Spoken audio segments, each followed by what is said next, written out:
Okay, to work with a rational function that has variables in the numerator and denominator, it's a whole lot more work. So when we go to graph it, we're going to have a list of things to do, and that's going to be in the next section. In this section, we're just going to talk about wholes and asymptotes, which is a part of the process, but not all of the process. So vertical asymptotes is one of our types of asymptote. A vertical asymptote is going to be where the function is undefined. The graph can never, ever touch or cross a vertical asymptote. And we've seen it's kind of like, bless you, the line of symmetry, how it has to be in a format to be an equation. It has to be in the format x equals a number.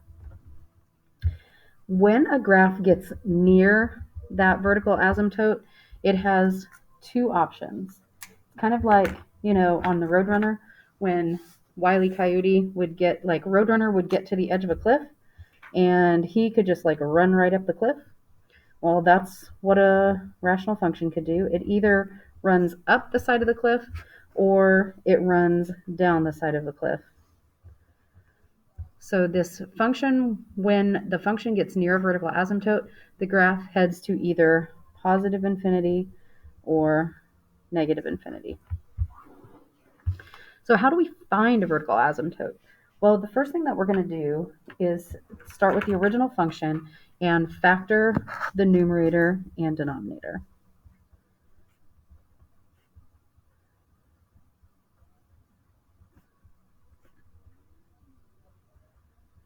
Then the next thing we're going to do is see if there are any common factors. So if we can cancel any common factors, those are going to create wholes.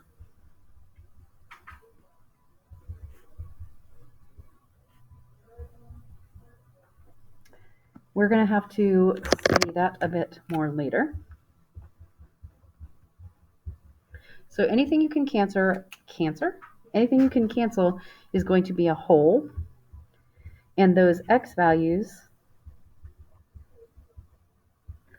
are domain restrictions.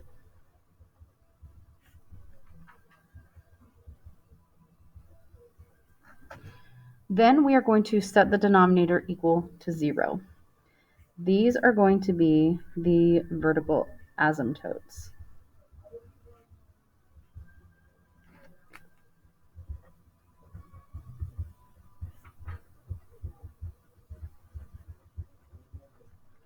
And remember that those have to be x equals a number. And they are also domain restrictions.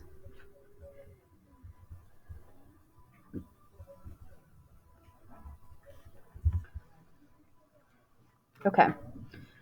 If you have a vertical asymptote that is there twice, like x plus 1 squared in the denominator, that's going to have multiplicity just like our roots did with our polynomial functions. So let's look at how those graphs would look differently depending on if we have even or odd multiplicity of our asymptote. Odd multiplicity of the asymptote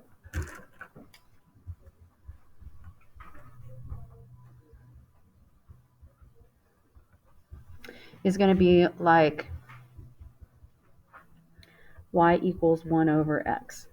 That vertical asymptote will be at x equals 0, and we've graphed that one, y equals 1 over x. Remember that looked like the swoopty graph, like it was going along that way up here and going along that way down here.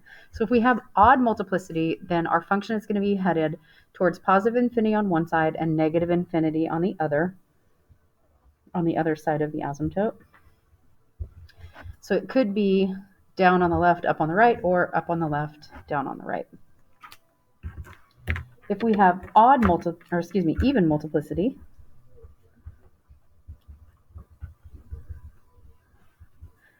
like y equals 1 over x squared, we've seen that graph as well. Remember that graph also had a vertical asymptote at y equals 0, but it went up on both sides of the asymptote like that. So as we approach our vertical asymptote from both sides, the function heads towards infinity or negative infinity.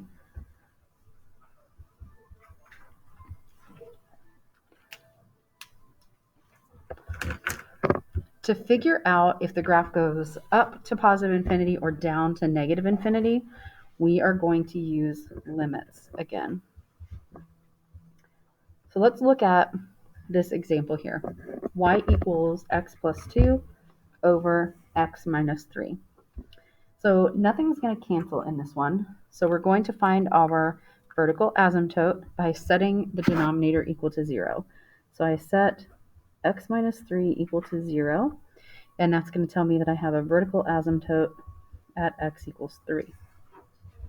Now I know that when my function gets close to x plus 3, it's either going to zoom up or zoom down towards positive infinity or towards negative infinity. And that happens on both sides. But we need to figure out which is which. So we're going to use limits. So what we're going to do on the left-hand side of 3 is we're going to say the limit as x approaches 3 with a little negative sign up there. That means we're going towards 3 from the left-hand side of our function x plus 2 over x minus 3 equals, and I'm going to show you how to calculate that. So we're going to pick a number that's just a little bit on the left-hand side of 3. So like maybe 2.99. So this right here means as x gets close to 3 on the left side. With positive numbers, it's not too tricky. If this is our line x equals 3, then a little bit on the left-hand side would be like 2.99. So I'm just going to plug in 2.99 for x on both sides for every time I see the x in there. So 2.99 minus 3. And I'm not really concerned about what value I'm going to get because I know it's going to be infinity. It's either going to be positive or negative. That's what I'm concerned about. So really, I'm just looking at the sign. In the numerator, if I do 2.99 plus 2, that is positive. Denominator, 2.99 minus 3, that's negative. So this is going to give me negative infinity. So that's telling me that on the left-hand side of 3, the function is headed towards negative infinity. And then I do the same thing on the right-hand side. So I'll look at the limit as x approaches 3 from the right of my function x plus 2 over x minus 3. So this guy means as x gets close to 3 on the right side.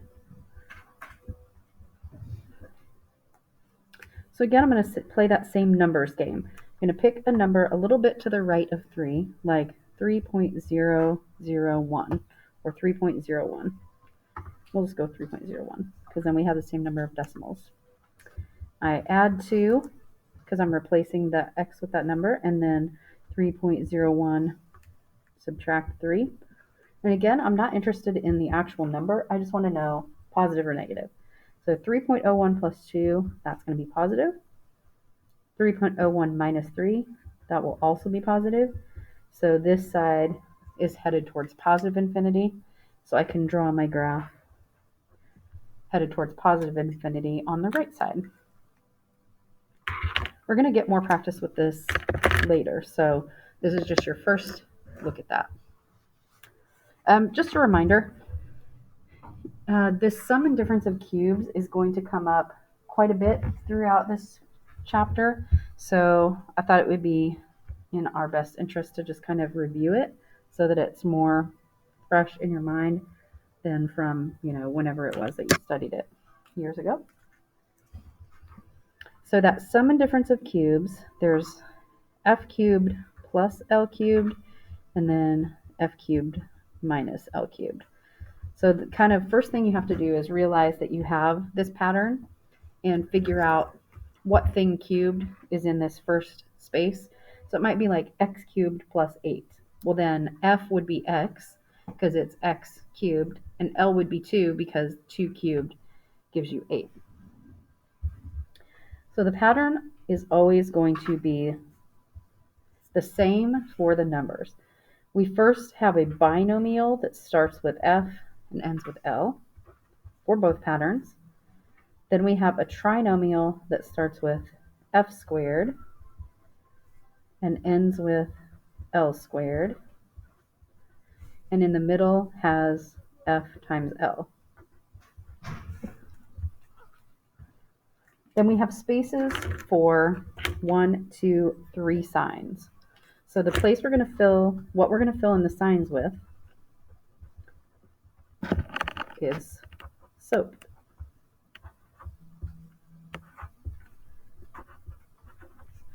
So what that stands for is same. So that means the same as the problem. So in f cubed plus L cubed, that's going to be positive because it's the same as the problem. The O is opposite. So that's opposite of the problem, minus. And then the AP is always plus.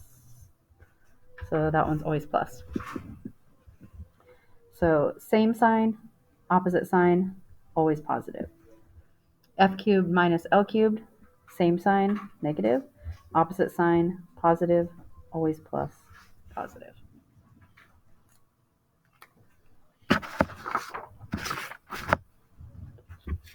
Okay. Let's practice finding vertical asymptotes and holes. So remember that our first step is that we're going to want to factor, and then whatever we cancel is going to be a hole, and whatever we can't cancel will be a vertical asymptote. Then we're going to look at the behavior on both sides of the asymptote to see if the function is going to be zooming up or zooming down. So first off, we factor. We got f of x equals, it's x over x squared minus 4. That guy is difference of squares. So we got x over x plus 2 times x minus 2.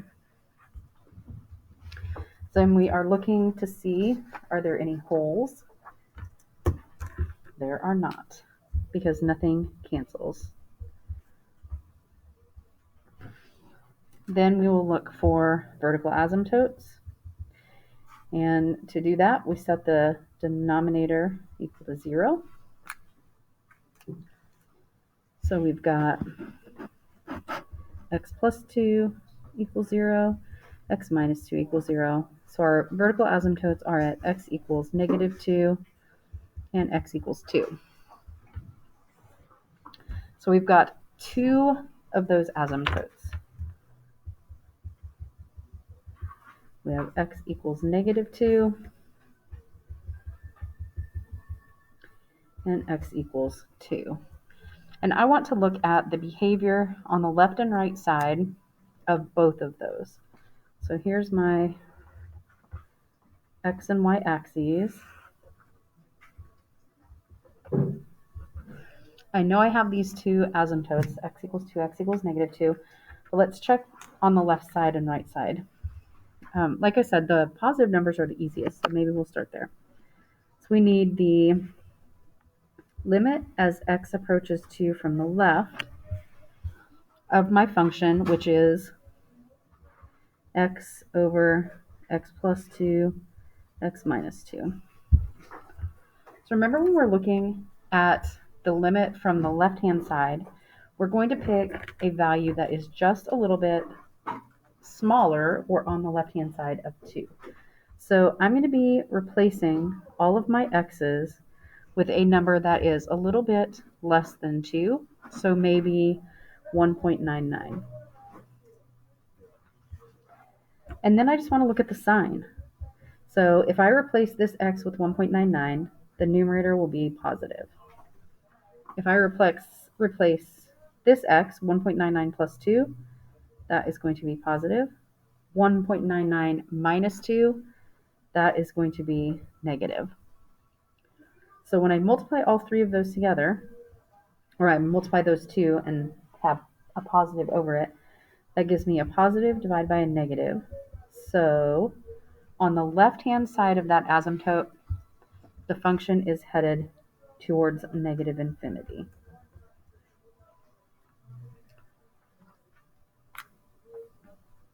Then I do the same thing on the right.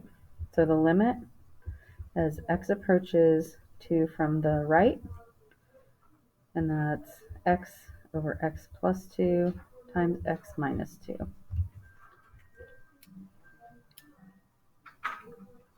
I want to replace each of those numbers, each of those x's, with a number that is a little bit to the right of 2.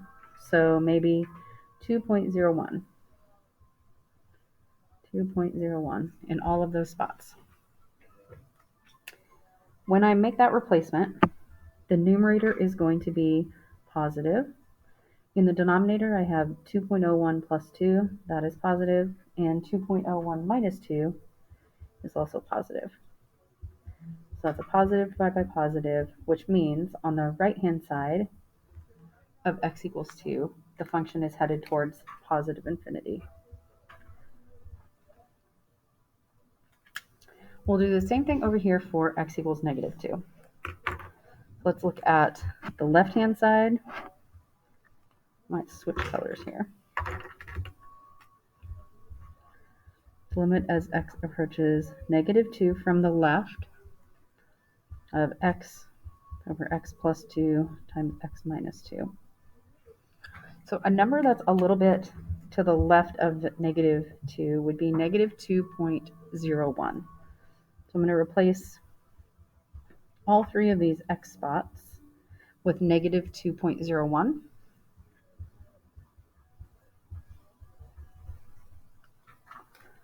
Which is going to give me a negative number in the numerator.